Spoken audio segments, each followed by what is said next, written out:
You're now listening to the Palmetto Dugout Show, hosted by State Director Sammy Esposito, Associate Scouts Drew Stewart and Sean Smith, that discuss all things related to amateur baseball in South Carolina. Here are your hosts.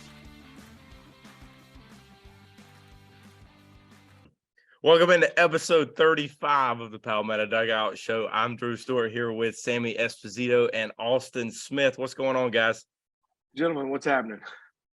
Doing pretty good. Austin, how are you? Morning, guys. Big Monday morning here. Big Monday morning. It's Easter Monday. We hope all of you out there, all of these listeners, have had a fantastic Easter. Since you have joined this podcast, make sure you click that subscribe button down below and give it a like and share it. As we know, all the people in South Carolina want to hear the three best voices in amateur baseball in the state of South Carolina. Coach, it's spring break for you. Spring break's up for me. Two or three of us have already had our spring breaks. Hey, it's a big spring break week in the state of South Carolina, as PBR is going to be in that Columbia area for, it seems like, the whole entire week. Two big tournaments going on. One kicking off today with the Forest Acres Classic. Coach will be down there bright and early here in a little bit. Mm-hmm. Ready to roll down there at Falcon Field. You know, we got the AC floor hosting Forest Acres Classic, so we're excited to get down there and, you know, watch a bunch of teams. I know this year's a little bit different. The spring breaks, as you mentioned, across the state are all over the place. So, you know, you got to be able to get a few teams that aren't on spring break to come on down. Plus, we got a couple out of state schools that'll be down from up in Virginia, Maryland area. So a lot of good baseball in that area. So that'll be fun to watch. You know, as that miserable weather got out of here, we're looking for some beautiful weather and some great baseball all week. We had some big wins last week from Power 25 teams, with Summerville taking 2 or 3 from West Ashley, and then Austin was at a great game with Greenwood sweeping the Greenville Red Raiders. So maybe some of those teams make a big jump up into the Power 25 that were released next Sunday. But like I said, big week here, but we'll kind of look back at next week and talk about some of the guys that kind of last week, sorry about that. Last week, a little confused here on a Monday morning. Last week, and talk about some guys that kind of stood out. So I'll kind of start out. Saw 3 games in 3 days, but I'm kind of throw 2 into one here, and that's 2 kids from our junior futures team. Hudson Clark at Berkeley, 2026, and Johnny Compton at Indian-Land, another 2026. 2 guys had big days and big games. Hudson Clark faced arguably the best arm in the state, and Chase Stryker, and put some good ABs together, had an RBI. Swing looks really good from where it was. He's progressed a lot. Especially drove a ball right in the middle of the field off a 90-mile-an-hour fastball, coach, which is, I'd say it's pretty good. I'm not sure, though. I don't know very much. And then we got Johnny Compton, who seems like he's having a heck of a season already. Collected 3 hits in that game against Nation Ford, all 3 of them big, and then hopped on the mound, which we were able to see at Junior Futures as well, and it was up to 81 with the fastball. So those 2 guys have a very promising future through their high school career in the state of South Carolina.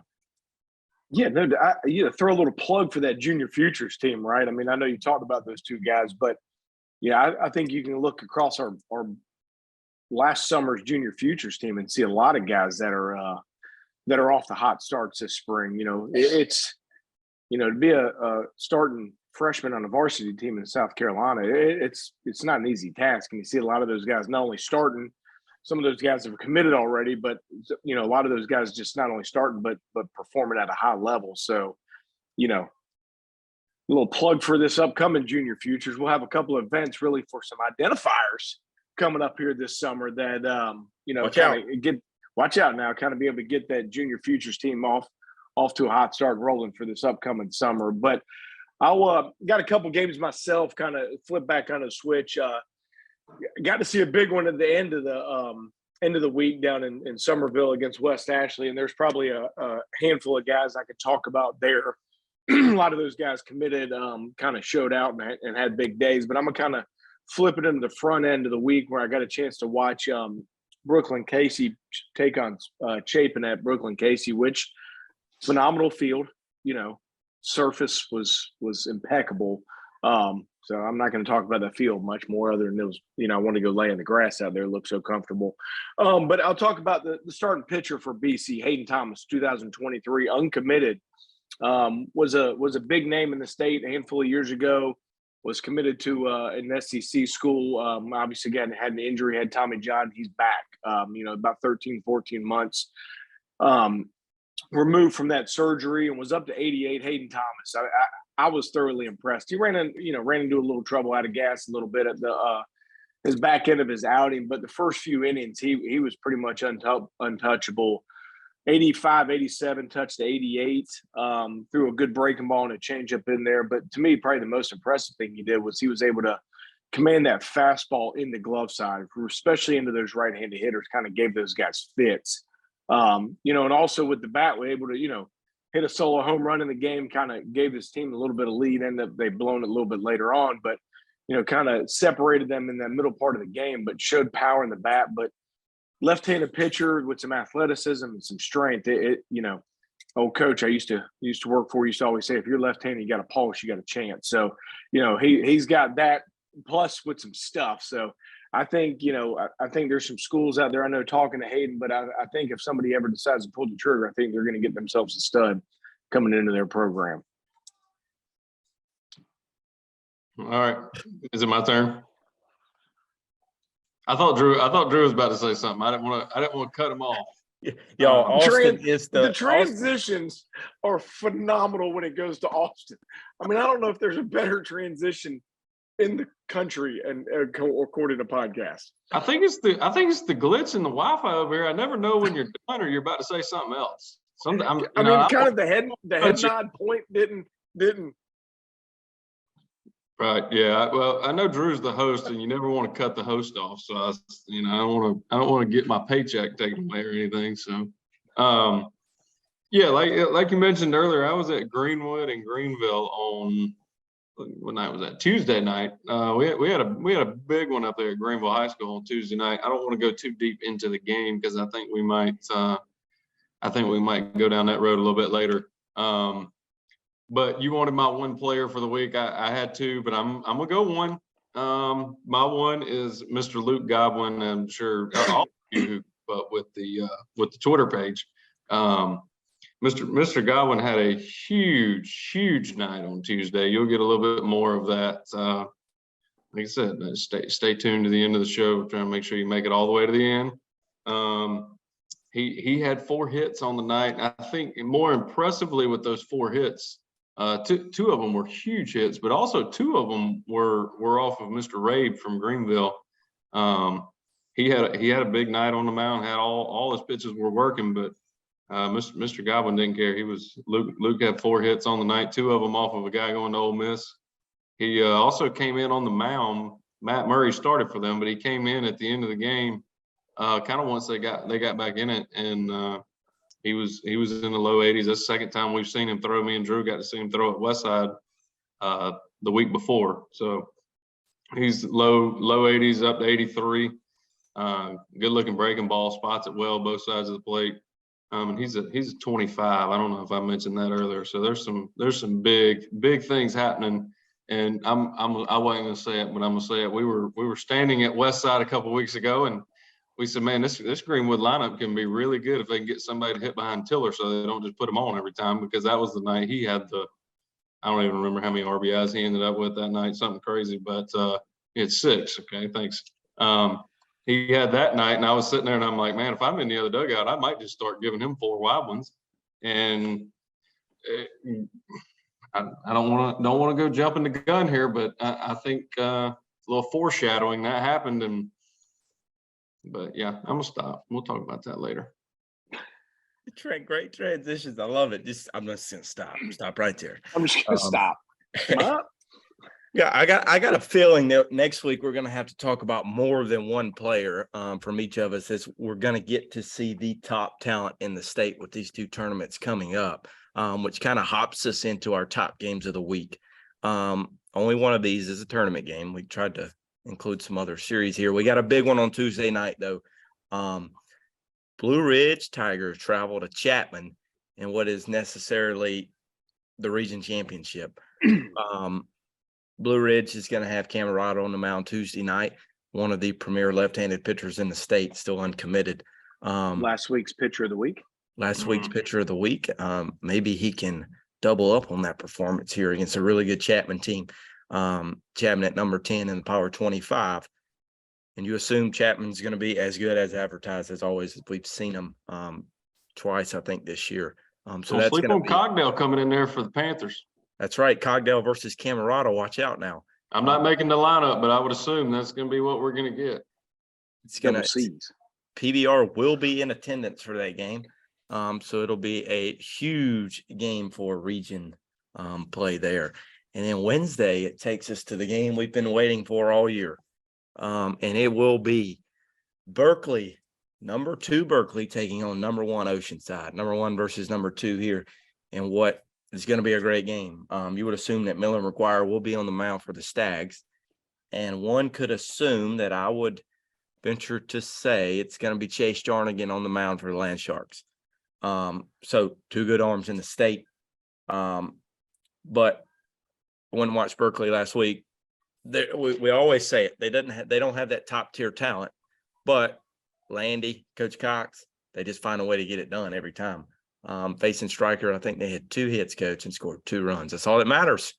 That's what they do. They find a way to win, right? I mean, that's what I was explaining to somebody the other day. We're talking about these national rankings, regional rankings, all that stuff. And, you know, a lot of the times you have a tendency to put the people who have the most talent up there. Not to say that Berkeley doesn't have talent, right? There's a couple other teams in the state that got a handful more college commitments, which Berkeley is going to have them. But they just find ways to win. You get 2 hits, they win. You know, they need to score 10 to win the game. They score 10 to win the game. It's impressive. So it'll be, we've already, seen them play, a couple of the top teams. Now we're going to get them to toe up. Hey, maybe we'll have another new number 1 when the rankings get released next week. Maybe not. You never know. We'll find out. We're about to find out. Got some more on the Stags coming up here in a second. Somebody gonna be at that game? Austin will be at that game, guys. So you be ready. Watch out now. Watch out. He gets to see the best game in the state in the year. Game of the century in the state of South Carolina. And then we got another big series here. It's a Monday, Wednesday, Friday series with Catawba Ridge taking on Indian Land. Catawba Ridge, 3 of the best rotation in high school baseball this year, with 3 arms that can run it in the 90s.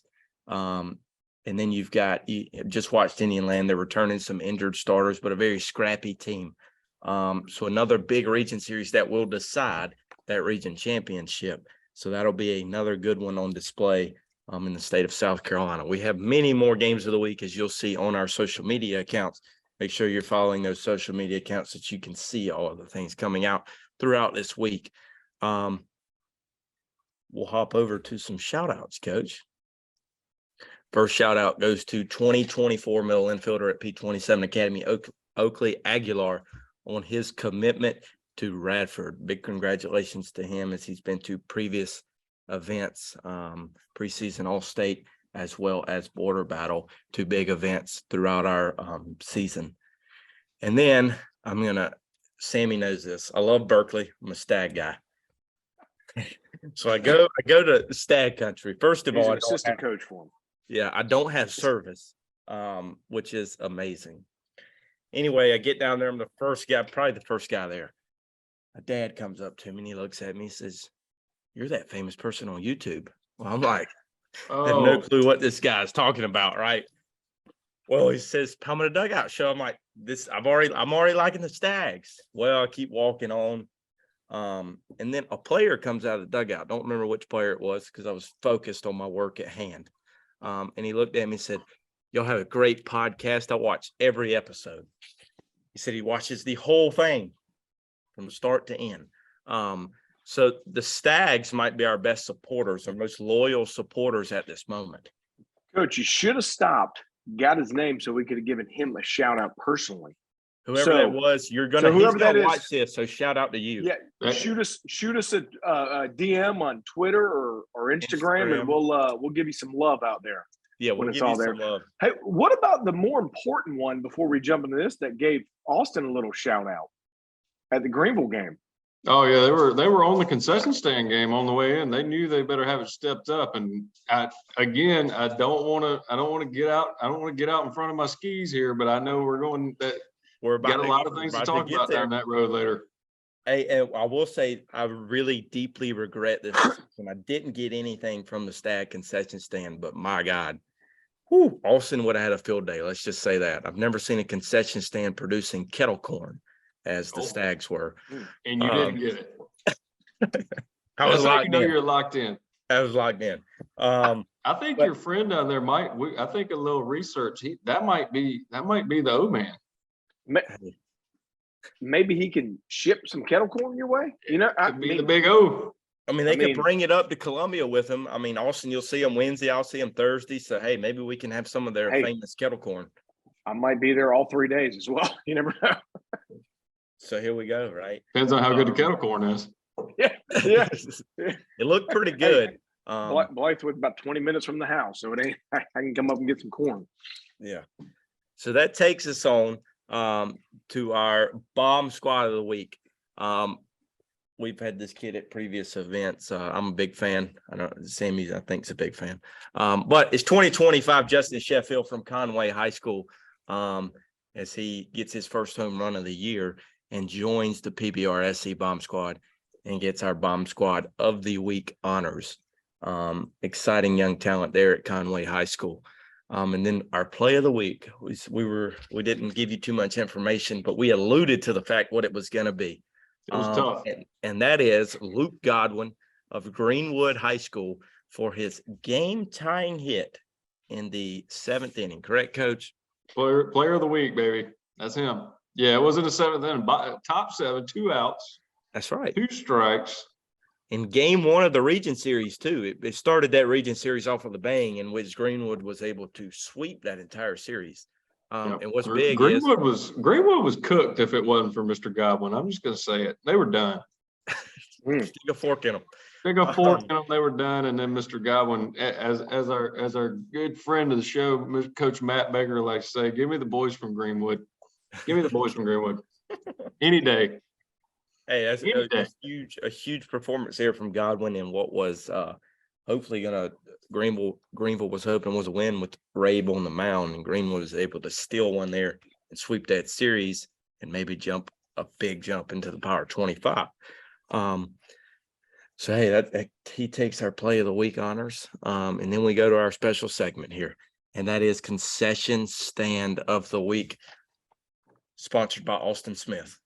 So I made a much bigger effort because I felt bad from last week where I kind of had to say, I looked good, but I didn't get anything. And then I ended up having to give a plug to an actual restaurant in Greenville. So, so Tuesday night, we had the big game over at Greenville. I went bowl peanuts that night. Hadn't branched out into the bowl peanuts. Now I will say this. Bowl peanuts is very tough to eat while holding a radar gun. But we got it done. Very good bowl peanuts. Nice people working that concession stand over there. They do the little combo baseball, softball concessions. So they had it rolling. The next night, where did I go? I went to Pendleton the next night. Pendleton and not BHP. It was Daniel. We had the reschedule. Got there at 5:30. For a 7:15 game, so of course had to get something to eat. So you could have gotten 2 meals in. What was that? Sorry, I could have gotten 2 meals in. Could have got. Might as well have gotten 2. I could have left and went to Daniel and tried their concession stand as well. There's a nice QT right there beside the high school. Didn't do it. Said nope. I'm going to the stand. I will be going to the stand. Had youth night there, so we had kids. There were kids everywhere. They had pizza on top of pizza. Went back there, got a little pizza. Not even sure where it's from. I usually like to ask where my pizza's coming from, but I didn't. Not that night. Very good pizza. I kind of ate a full meal up there that night. I had to. And then Friday night. Now, not Friday. Friday night we were underwater up here. Thursday night. Went over to Hillcrest, watched Hillcrest of Woodmont, and it was kind of a last minute decision to go up there. So I had eaten beforehand, but I will say, as they have their concession stand right there beside home plate, and I think I saw one guy eat like 6 hot dogs. So he kept coming back. I finally asked him what, I think his son was pitching. I thought he might've been doing a little bit of nervous eating, but he said it was for different members of the family. But he bought partial stock in the Hillcrest concession stand. But the hot dogs up there, I don't know who made them. They were great. I do know normally I have had a burger from the Hillcrest concession stand before. They have a little grill outside. I think it might be one of those little Blackstone grills. Big fan of those, but they make a nice burger on those. Yeah, so the Hillcrest stand, all I got was a bottle of water. Because like I said, I had already eaten, wasn't anticipating going up there, just kind of jumped in the truck and went. And so, yeah, bowl peanuts, pizza, hot dogs. What a week. I don't know that you're going to be able to count this one, but have you ever been to Blythewood for the Diamond Invitational there, Austin? Without sounding like a complete amateur, I don't think I could point out where Blythewood is on the map. So no. Okay. Well, you get there Wednesday. They have what's called a hospitality suite. And this hospitality suite is gonna kill any concession stand that you've ever been to. Austin's froze down here. It looks Austin, like that internet down there in Simpsonville. Yeah. I'm stuck. I'm stuck. We know. I don't know if you can hear me still, but if We can if hear you're you. looking at me, I am not producing words with the picture that is on the screen. It looks like you're staring into your drink cup, like the bug flew in it. No, I got the lid on it. Second cup of coffee for the day. It's been a big morning. Anyway, So, I'm looking forward to going to Blythewood. I've heard big things about Blythewood. If their hospitality suite is anything like the one that we had when we went to River Bluff for the Optera Solutions Invitational. It's better than River Bluff's. Oh wow. Different entrees every day. Drew said that, not me. I'm telling you, I've been to both. Now I don't really care that they have different every day, because I'm only going to be down there Wednesday, because contrary to what most believe, I do work a job for a living, so I will have to be there the rest of the week. Contrary, I do too, but I just take more days off. Hey, I think Wednesdays are their barbecue days, I believe. If I remember correctly. Come up and get some lunch. Well, yeah, so that hospitality suite will be the one for you. But hey, busy week coming up. Make sure real quick that you're subscribed to the YouTube channel, that you follow us on all social media accounts, and you have a subscription to Prep Baseball Report, so that you can see all of these scout blogs forthcoming for all of these tournaments. And I think Mr. Espo has one more thing to add here. Go ahead. Plus, right, we've already added one of our first summer events. So if you're on the website, take a look at one of the first Team Carolina trials down in Charleston for June 7th. So we're going to start as this spring is starting to wind down, even though we hate to say that, with the wonderful world of high school baseball, we're chasing around the state right now. Events are starting to get posted. We're going to post a couple of Team Charleston or Team Carolina events. First one, like I said, in Charleston. We're trying to narrow down another field here for the second one. You know, we talked about some of those junior futures things. We're going to have a couple Rising Stars events that we're going to post. So, and then the big one with North Carolina, the border battle, is in the process of getting ready to get posted with us in North Carolina. So, see if the Palmetto State can whip up on the Tar Heel State again, like we did last summer. So we'll get to that as we wind into that one, as we wind down here in the spring. Yeah, those Carolina trials are huge. As you can technically punch a ticket to the Future Games, which is the biggest uncommitted event in the country all year. Not only that, but hey, those Rising Stars events coming up, you can be a part of what we think is going to be the best junior future team in the country come August. Make sure we book hotels long enough this time. Yeah, because we can't miss out on that one, especially given our track record from Team South Carolina in year one. So hey, make sure you check those events out and go ahead and sign up so we can see you there and hopefully give you a nice little ticket to the future games or junior future games. So, hey, from all of us here at PBR South Carolina, happy Easter. Have a great week.